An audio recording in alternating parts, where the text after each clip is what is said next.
Friends, आज का हमारा टॉपिक है गलशुंडिका। गलशुंडिका क्या है, ये हमारा अधिष्ठान क्या है इसका, ये तालुगत रोग है और इसमें दोष क्या होता है, कफ और रक्त। ये जो हमने क्लासिफिकेशन है तालुगत रोगों की कि उसमें दोष क्या है, उसका मॉडर्न कोरिलेशन क्या है, वो हमने अपनी जो तालुगत रोगों की क्लासिफिकेशन है वहां पढ़ा था। तो आप वहां से भी उसको एक बार चेक कर सकते हैं रिवीजन के लिए। ठीक है, तालुगत रोग है, कफ और रक्त इसमें दोष है।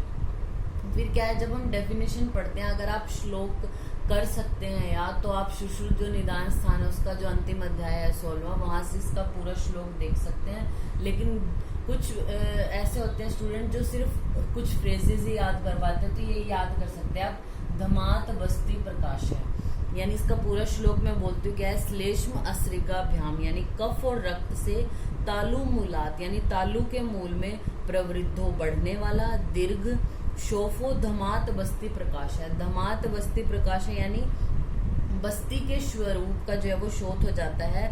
तृष्णा कास श्वास कृत, और इस पे होता क्या पेशेंट को, तृष्णा कास और श्वास होती है। संप्रदिष्टो व्याधिर वैद्य कंठ शुंडी नाम नामन, यानी उसको वैद्य क्या बोलते हैं, कंठ शुंडी या फिर गल शुंडी, उसको नाम दिया जाता है उस व्याधि को। आचार्य जो भागवत है वो इसके लक्षण क्या बोलते हैं, तालु मूल में कफ और रक्त, यानी उन्होंने दोष यही बोला है जो आचार्य सुश्रुत ने बोला है, कफ और रक्त की वजह से मछली की बस्ती के समान।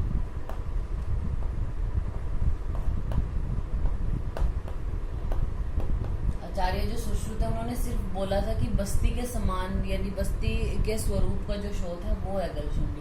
इन्होंने बोला है, स्पेसिफाई किया है कि मछली की बस्ती के समान जो है वो मृदु पिक्चल लटका हुआ शोथ हो जाता है, जिसकी वजह से जो आहार है वो नाक से आने लगता है और कंठ अवरुद्ध हो जाता है और पेशेंट को कास प्यास और वमन आदि जो है वो होने लगता है।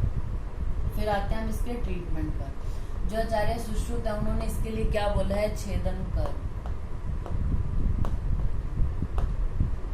अब ये क्या बस्ती की तरह उभरा हुआ शोथ है, इसको आपको क्या करना पड़ेगा, काट कर अलग करना पड़ेगा, यानी छेदन कर्म करना है। इसमें छेदन कर्म कैसे करना है, अंगुष्ठ और अंगुली है जो, और संदंश यंत्र, अंगुष्ठ अंगुली और संदंश यंत्र से उस गलशुंडी को खींचना है। और फिर खींचने के बाद मंडलाग्र शस्त्र है जो, उससे हमें उसको ना तो अधिक और ना कम, यानी तृतीय अंश भाग को उसके काट देना है, 1/3 भाग को काट देना है। अगर आप ज्यादा काट दोगे तो ब्लीडिंग ज्यादा हो जाएगी, जिससे पेशेंट की डेथ भी हो सकती है, यानी रक्तस्राव अधिक होगा और मृत्यु हो जाएगी। अगर आप कम मात्रा में करोगे छेदन तो उसको शोथ, लालास्राव, आंखों के सामने अंधेरा, भ्रम आदि लक्षण दिखाई दे सकते हैं। फिर इसके छेदन के बाद क्या बोला है, प्रतिसारण करना है। प्रतिसारण किससे करना है, मरीच, पाठा, वचा, सैंधव, कूट, इनको मधु में मिलाकर जो है वो प्रतिसारण करना है। फिर उसके बाद आता है कवल धारण। कवल धारण जैसे नीम हो गया, कुटकी हो गया, रासना, पाठा, वचा आदि से जो है वो कवल धारण करना है। बाकी फिर अपामार्ग हो गया, दंती है, निशोथ है, देवदारू है, उनको पीसकर सुगंधित पंचांगी वर्ती बनानी है। और कफ नाशक इस वर्ती का जो है वो रोगी को दिन में 2 बार धूम देना है। ठीक है, फिर उसके बाद आता है आचार्य भागवत ने इसकी क्या चिकित्सा बताई है। उन्होंने क्या बोला है कि कफनाशक नस्य देना है पेशेंट को, गंडूश कराना है, प्रतिसारण कराना है। लेकिन अगर वो कंठ शुंडी यानी जो गल शुंडी है वो ज्यादा बढ़ गई हो, ककड़ी के बीज के समान हो गई, मतलब उसके स्पेसिफिक लक्षण बताएं कि अगर वो अब इस ककड़ी के बीज के समान हो गई है, सिराओं से व्याप्त नहीं है और जीवा के अग्र भाग पर है, तो उसको बडिश या फिर मुचुंडी से पकड़ने की बात किया उन्होंने। आचार्य सुश्रुत क्या बोलते थे, अंगुष्ठ अंगुली और सदंश यंत्र से पकड़ना है। आचार्य वाग्भट बताते हैं, बडिश और मुचुंडी यंत्र से पकड़कर मंडलाग्र शस्त्र से न तो बहुत आगे से न ज्यादा मूल से जो उसका छेदन कर देना, उसको काट देना है। अगर ज्यादा छेदन कर दोगे तो रक्त क्षय के कारण मृत्यु हो जाएगी, और अगर कम क्षय मतलब जितना बताया है कि उसको काटना है, अगर उतना नहीं काटते तो उससे फिर से रोग की वृद्धि हो जाएगी। और प्रतिसारण और गंडूश कराना है। इन मॉडर्न गलशुंडी is correlated with uveitis, sorry it is uvulitis. ठीक है, यूवीआइटिस तो हमारे आई की है, वो डिजीज है। यूवुलाइटिस क्या होता है, जो यूवुला होता है उसकी इन्फ्लामेशन को हम यूवुलाइटिस बोलते हैं। यूवुला क्या होता है, जैसे आप अपने माउथ को ओपन करते हो, एक flashy piece of tissue which is hanging down over the tongue toward the back of the mouth. अगर आप अपना मुंह ओपन करते हो तो टंग के ऊपर एक हैंगिंग स्ट्रक्चर दिखाई देता है, एक फ्लैशी जो है वो पीस ऑफ टिश्यू दिखाई देता है, उसको हम यूवुला बोलते हैं। ठीक है, यूवुला क्या करता है, help to push the food toward the throat. और ये किसका बना होता है, म्यूकस मेम्ब्रेन का, कनेक्टिव टिश्यू का और मस्कुलर टिश्यू होते हैं, as well as canals that excrete the saliva. ये यूवुला की कंपोजिशन है, किससे वो बना होता है। जब इसकी इन्फ्लामेशन हो जाए तो हम उसको बोलते हैं यूवुलाइटिस। इसके कॉजेज क्या हो सकते हैं, कॉजेज इसके क्या हो सकते हैं, बैक्टीरियल या वायरल इन्फेक्शन की वजह से,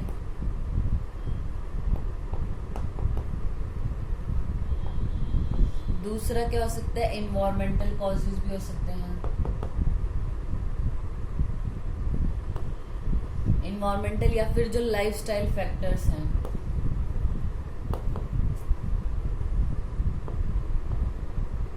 उसके अलावा ट्रॉमा की वजह से हो सकता है या जेनेटिक भी हो सकता है। बैक्टीरियल और वायरल में जैसे कॉमन कोल्ड है या फ्लू है या स्ट्रेप्टोकोकस की वजह से अगर थ्रोट में इन्फेक्शन है तो उसमें यूवुलाइटिस देखने को मिलता है। फिर आते हैं इन्वायरमेंटल या लाइफस्टाइल फैक्टर्स क्या हो सकते हैं, जैसे हमारा इन्वायरमेंट ही ऐसा है, जैसे सपोज एलर्जेंस की वजह से, अब हमारे इन्वायरमेंट में अगर डस्ट है, पोलन्स हैं या जो एनिमल डेंगर है उसकी वजह से, या कुछ हम हमारा लाइफस्टाइल में क्या है, कुछ हम फूड ऐसा खा रहे हैं, ज्यादा स्पाइसी फूड खा लिया या फिर कोई ऐसा फूड जिससे हमें एलर्जी हो, तो एलर्जिक रिएक्शन की वजह से भी हो सकता है। और दूसरा इन्वायरमेंटल और लाइफस्टाइल में जैसा मेडिकेशन की वजह से, सर्टेन मेडिकेशन में have side effect that cause the uvula to swell.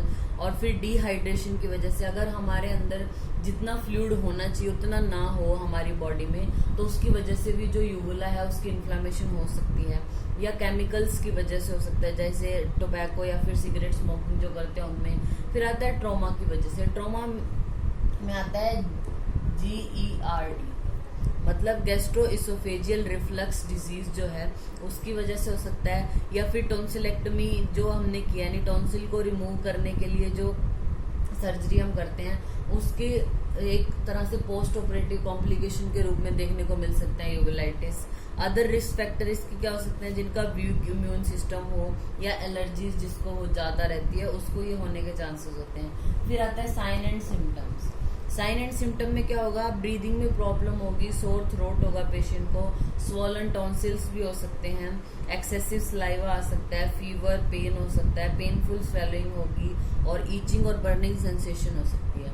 फिर आता है इसका हम डायग्नोस कैसे करेंगे, तो हमें फिजिकल एग्जामिनेशन से ये दिख जाएगा। ठीक है, जो यूवुला है वो बिल्कुल रेड होगा और स्वॉलन होगा, और पेशेंट ये जो साइन हमने बताए, साइन एंड सिम्टम्स, ये तो बताएगा ही आपको, तो एक फिजिकल एग्जामिनेशन से ये क्लियर हो जाएगा।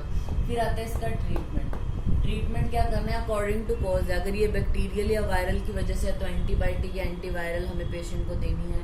एलर्जी की वजह से हो रहा तो एंटीहिस्टामिनिक्स देनी है। अगर डिहाइड्रेशन की वजह से हो तो पेशेंट को बोलना है कि वो ज़्यादा से ज़्यादा पानी पिए, और गार्गलिंग करने को बोलना है पेशेंट को with warm water and plain जो टेबल सॉल्ट है अगर सोर थ्रोट है, और रेस्ट करने को बोलना है। तो ये हमारा टॉपिक हो गया गल शुंडी का, दैट इज यूवुलाइटिस।